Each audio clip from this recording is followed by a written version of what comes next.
The thugs brutally poisoned an injured woman in the hospital. They were all after her life, not realizing her brother was the only barrier between them and her. Welcome back to Paramount Recapped. I don't have many subscribers, but your single comment is a ray of hope to motivate me. Alright, so this story kicks off with our main guy, Jon, ex-Special Forces, battle-scarred, and mentally wrecked. Dude's not doing well. He's haunted by what he went through during his military days, especially losing his buddies. So much so, he's actually planning to end his life. He loads a pistol, ready to pull the trigger, but in a weird twist of fate, he just can't go through with it. It's like his subconscious said, "Not today, man." After that, he heads out to a corner store to grab some booze and sulk. But life throws him a curveball. Two guys with guns barge and trying to rob the place. Everyone's freaking out, except Jon.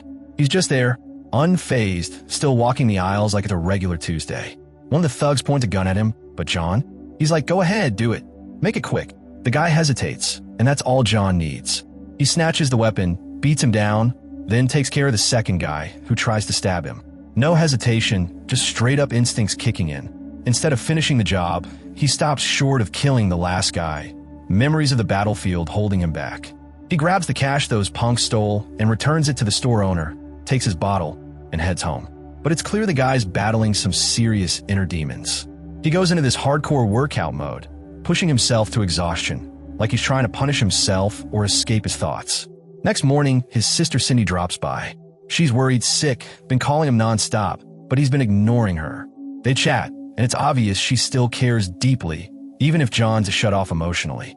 She notices he stopped taking his meds too, which is another red flag. She tells him she's heading to Brazil soon, got a gig helping people in poor areas, trying to make a difference. Jon just listens, trying to act normal, but you can tell he's still numb inside. Next thing you know, Cindy leaves while Jon's knocked out, and we fast forward to Brazil, Rio de Janeiro, to be exact. Two local cops are out patrolling a rough neighborhood when this kid comes running up to them, saying there's a woman hurt on the beach. They rush over, and boom, it's Cindy. She's barely alive, all beat up and bleeding out. One of the officers, Katarina, calls for an ambulance ASAP. Meanwhile, back in the States, two Brazilian cops, Thiago and Carlo, head to the U.S. Embassy and talk to Manny, the American rep there. They fill him in on Cindy's situation, and Manny reaches out to Jon with the bad news. Without missing a beat, Jon's on the next flight to Brazil. Now, Katarina's trying to solve the case, but Thiago's kind of a jerk. He mocks her methods, like giving drinks to locals for info, but she's getting results, so whatever. Thiago busts a guy selling guns, but the local gang shows up, surrounding him. Thiago makes a deal with the gang boss. Let Carlo fight their best guy, and if Carlo wins, they get to finish their investigation without interference. If he loses, they back off. The gang agrees. The fight kicks off, and Carlo handles it like a pro, takes the guy down without breaking a sweat. When Jon lands in Brazil, Manny picks him up and takes him straight to the hospital. Cindy's in rough shape, in a coma, and clinging to life. Jon meets up with Thiago and demands answers. He's not buying the idea that Cindy, who was only there helping the poor, just randomly got attacked. Thiago takes him to the crime scene, and as they walk through the neighborhood, it becomes clear this place is controlled by gangs. The cops can't do much unless they play by the locals' rules. As they're looking around, Jon meets Katarina for the first time. They hear a loud noise, and Jon snatches her gun thinking it's a threat, but it's just a car. The gang members get twitchy seeing Jon with a weapon, and tensions rise fast. Thiago smooths things over before bullets start flying. Jon apologizes, blaming jet lag and stress. Katarina shows Jon the spot where Cindy was found. He knows right away, if the gangs are this dominant, no one's going to come forward as a witness. Later, at the hospital, something sketchy happens. Jon sees an Asian nurse inject something into Cindy's fore. A few seconds later, Cindy starts having violent convulsions. Jon rushes out to find help, but realizes the nurse is gone and replaced by someone else. Doctors say they have no clue what happened. Jon tells Manny and Thiago about the mysterious nurse. When they check, the hospital has 0 Asian nurses on staff. Something seriously fishy. Thiago decides to place guards outside Cindy's room from now on. Next day, Jon goes back to the scene and sees a group of teens hanging out. He approaches them, trying to get info from a guy named Coca. But Coca bolts. Jon chases him down, corners him, and flashes a pic of Cindy. Then he notices Coca is wearing Cindy's necklace. That sets him off. He demands answers, roughs Coca up a bit, but before he can get much out of him, Coca's crew jumps in and a scuffle breaks out.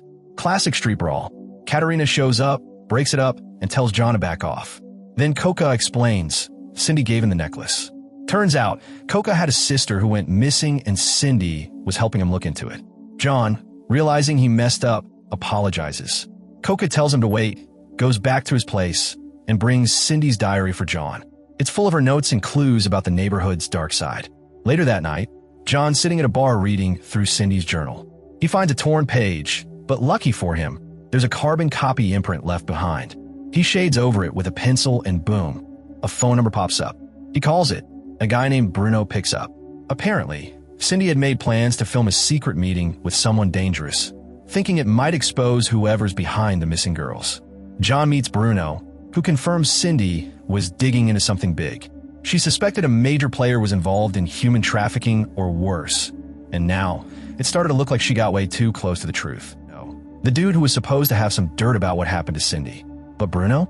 Nah, he ain't trying to cooperate. He's all shaky, saying he doesn't want to get dragged into any mess or end up in a body bag.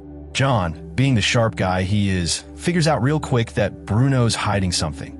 Most likely those photos he mentioned earlier are in his pocket.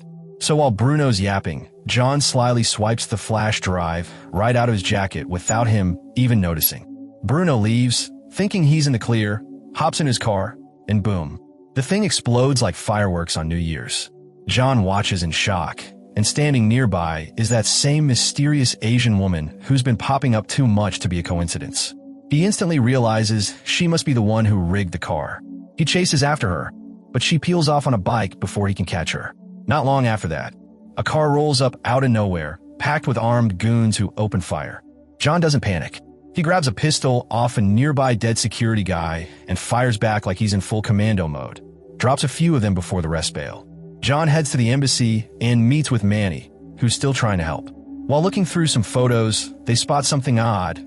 On the car window in a reflection, they see the name of a nightclub. They both know it's worth checking out. Off they go. At the club, Jon keeps an eye out and eventually sees a familiar face. The same guy who was seen with Cindy before her attack.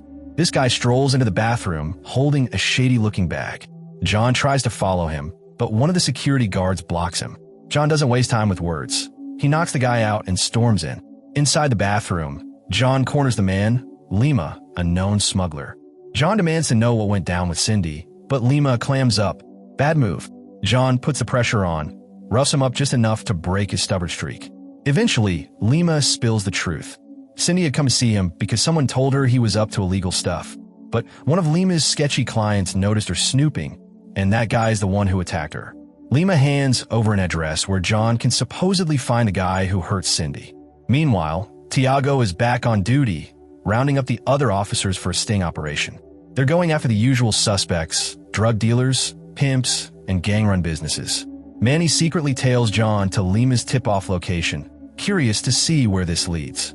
As Jon arrives at the spot, he's greeted by a woman who clearly knows more than she lets on. Turns out that same Asian woman is watching him from above, and when she sees him walking in, she tells the guards to get rid of him quietly. No mess, no fuss. One of Hiramoto's goons leads Jon out to a quiet balcony, hoping to keep things under wraps. But as Jon looks around, he spots something horrifying. Girls being delivered like packages, and among them is Maria, Coca's missing sister. Before Jon can process it, someone sneaks up behind him and tries to choke him out.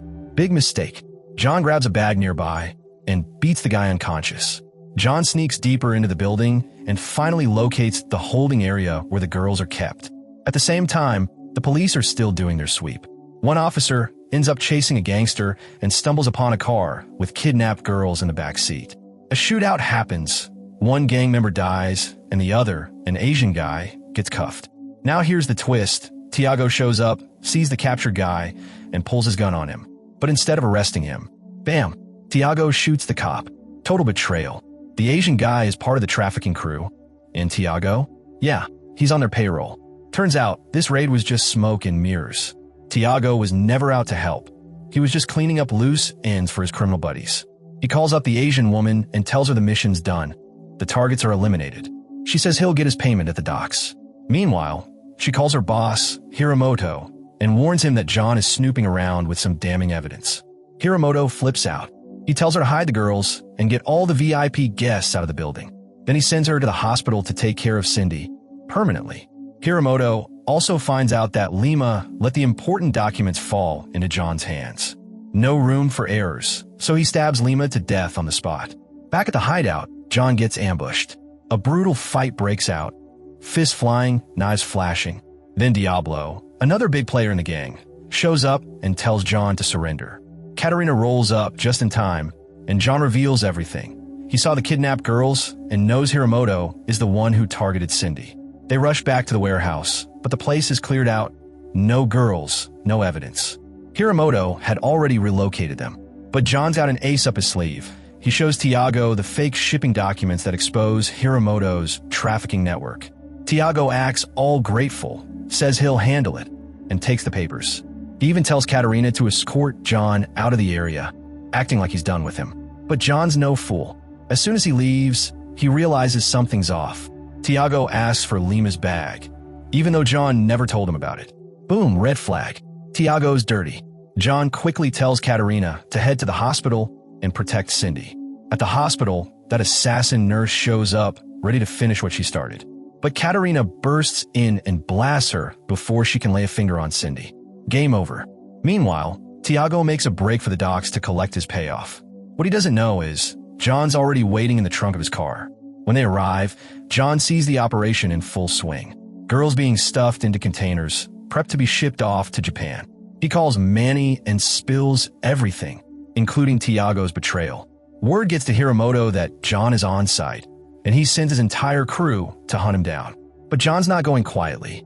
One by one, he takes them out until it's just him and Hiramoto. Final boss battle style. Hiramoto pulls out a katana, but Jon goes full beast mode and finishes the fight. With the dust settling, Jon finds Thiago bleeding out. Before dying, Thiago hands over a key to a locker at the train station, says it holds all the names of people involved in this trafficking mess. He admits he only joined forces with Hiramoto to support his struggling family. He begs Jon to end it, but Jon just leaves him a gun with one bullet and walks away. Moments later, a shot rings out. Later, police raid the shipping containers and rescue all the kidnapped girls, Maria included. Jon visits Cindy at the hospital. She's slowly recovering, but the road ahead is long. The doctor says she won't walk for a while. Jon meets Manny one last time, who offers him a shady but noble gig working off the books for the government. Jon hesitates, but agrees when he hears they'll cover all of Cindy's medical costs. Manny slides him a folder, his first assignment. And that's a wrap on Falcon Rising. If you stuck around till the end, you're the real MVP. Don't forget to subscribe for more wild movie recaps, and we'll catch you next time. Peace.